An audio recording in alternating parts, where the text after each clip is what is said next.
Welcome to Siem Reap. It has been a while since I've last spoken to you.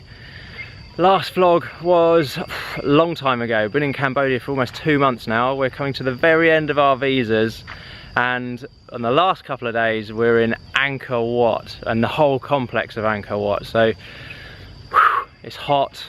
I look like Pat Cash because I haven't had a haircut, and I'm going to show you around here. This place is pretty quiet this morning. We had to get up early, and right through there, as you can see, is where we're going. I'm going to be a little bit rusty perhaps, a bit like the colour of these stones, because I haven't had this camera in front of my face for ages. So this temple or shrine is called Trei Srei, and it is a long way outside of Siem Reap. We spent about an hour on our motorbike this morning and we've arrived here. There's almost nobody here. One of the biggest challenges with Angkor Wat is how to get there and when to be here, so that you're not here at the same time as the rest of the world, because it's a pretty popular place to be. Anyway, this one's kind of out of the way. The complex of Angkor Wat is huge, by the way, and it's wicked. You can just explore all these ancient temples. They've all got their own story, their own history, and just look at it all.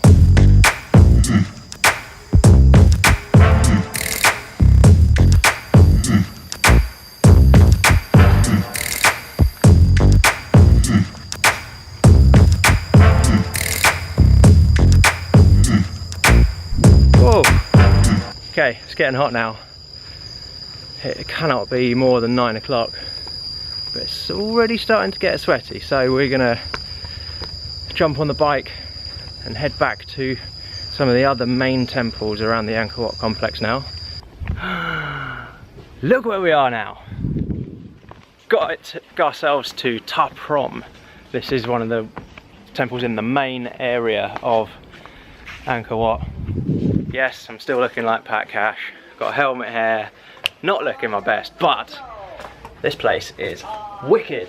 Look how super cool, decrepit, old, and just damn awesome this place is.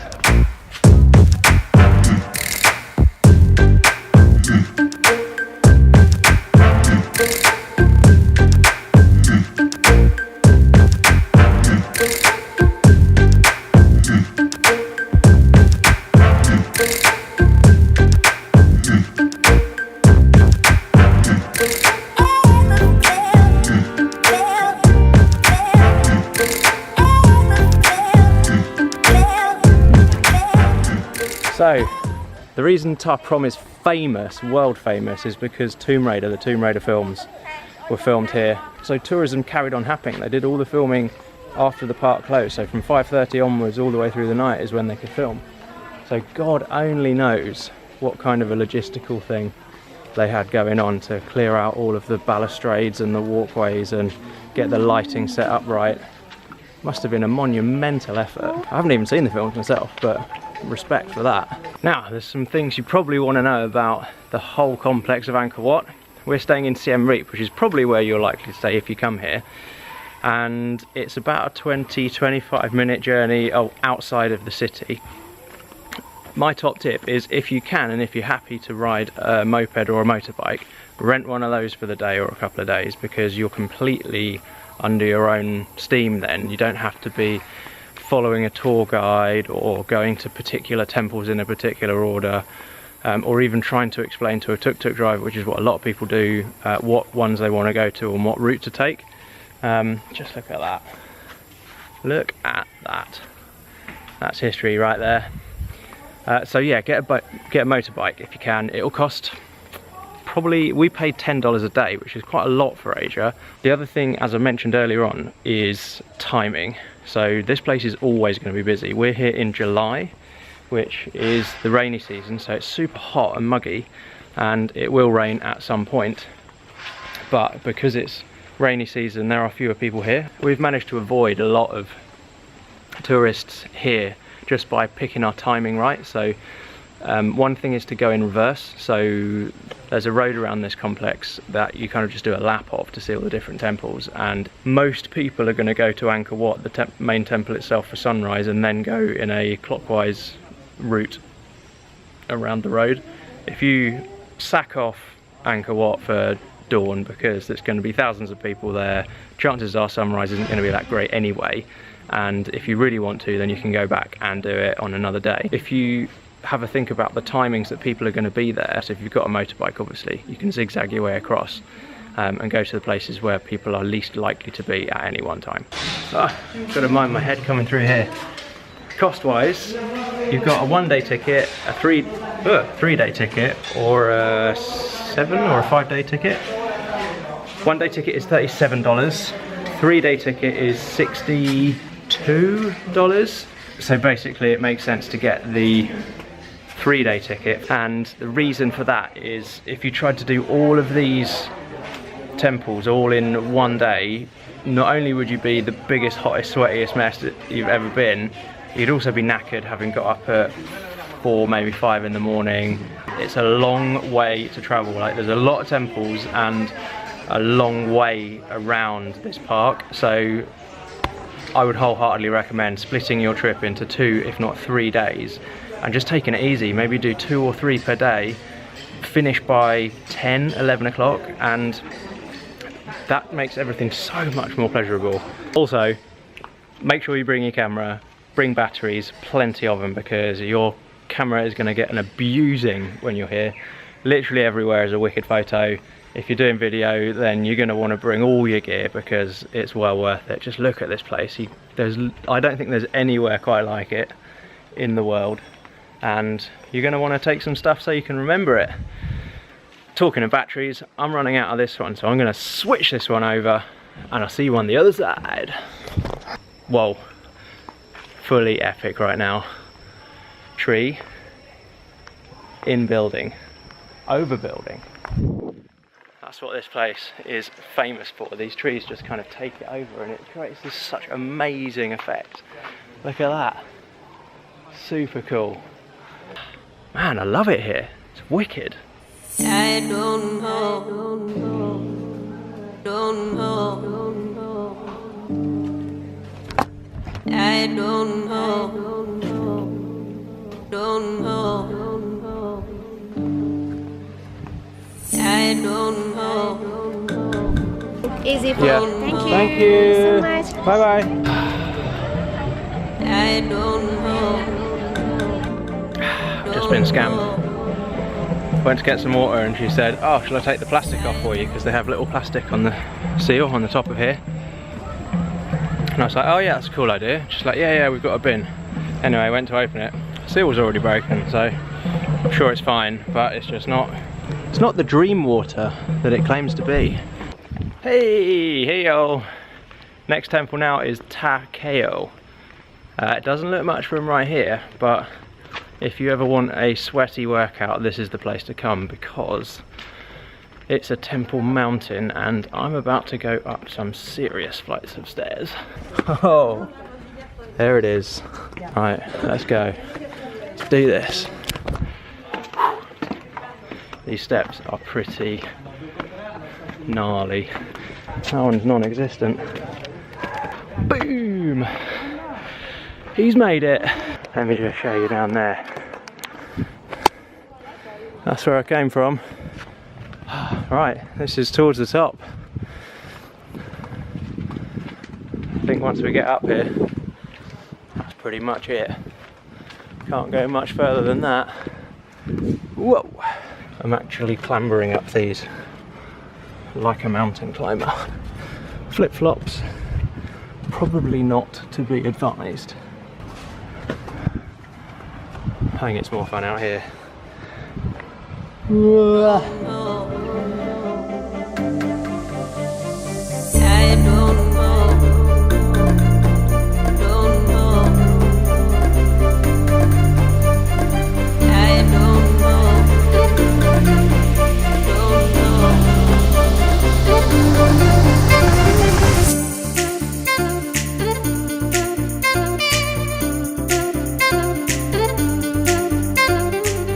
getting on the bike is wonderful for a breath of fresh air. Anyway, I thought whilst I'm at Angkor Thom now, just walking up to it, I thought I'd give you a little rundown on why I haven't uploaded anything recently, and the simple answer is we've been busy catching up with loads of other work and bits and pieces, and actually just taking a moment to chill. We left in January, we hit east coast of Australia, we've done Indonesia, we've done New Zealand, Japan, and after 4 or 5 months you kind of get there and like, whoa, we need to just put the brakes on. So that's what we've been doing. We've been chilling in the south of Cambodia. There's the video from Prohm where I talk about the problem with plastic in the sea. So quite a hot topic at the moment, and there's some real evidence as to what's actually happening. So have a look at that. And it's been a great place because it's pretty cheap, or very cheap actually. You're not going to spend an awful lot more, or you don't have to spend an awful lot more than $10 a night to have somewhere very acceptable to stay. A beer is between 50 US cents and $1, so that's pretty cheap. Food's not expensive, it's about $3 to $6 for a main course. So you're going to be living pretty cheaply here, and that was one of the good things about being here, because we hit some pretty expensive parts of the world. Anyway, as soon as I finish this today, we are packing up the bags and jumping on a night bus, which is like, they call it a hotel bus, and they've got beds and blankets and pillows, and that's taking us overnight to the capital city called Phnom Penh, and from there we get on a bus that takes us across the Vietnamese border. So we're going to Vietnam, and whoa, let's use this as the background, and from there we take a boat to an island called Phu Quoc, spelled with a P, Phuquoc, which is meant to be the Maldives of Vietnam. So very much looking forward to that. So there you go, bit of an impromptu update on where we've been and where we're going. And this, folks, is Angkor Thom, as if I timed it perfectly. In Angkor Thom there are a lot of different temples that are all pretty close to one another. So Angkor Thom is actually way bigger than Angkor Wat. If you look at the map, Angkor Wat's just like a tiny little one. And Angkor, whoa! Hang on a minute. This is a big one. So this one, there is a reclining Buddha built in to the design of the sandstone, and I'm not sure if you'll be able to make it out, but I can make it out here. Can you see there's a face of it in there? Let me zoom in. Just up here, this is a reclining Buddha. Just there is an eye. Hopefully you can start to make sense of it. Like, he's lying down, this is his head, this is his belly, and his feet are obviously off in the distance. Sleeping Buddha from a different angle. Oh, it's going to be wicked, because there's going to be a beautiful person in a red dress walking right in front of it. How awesome is that? Bit of scale for you as well. This is prime hyperlapse territory. I'm walking down to the end of this long walkway, and I'm going to see if I can hyperlapse it to the max, because it's so long, so straight, and you lead up to a pretty impressive temple that you can kind of go and up look at. So fingers crossed this is going to work, otherwise this clip's going to make me look stupid. So cue hyperlapse now.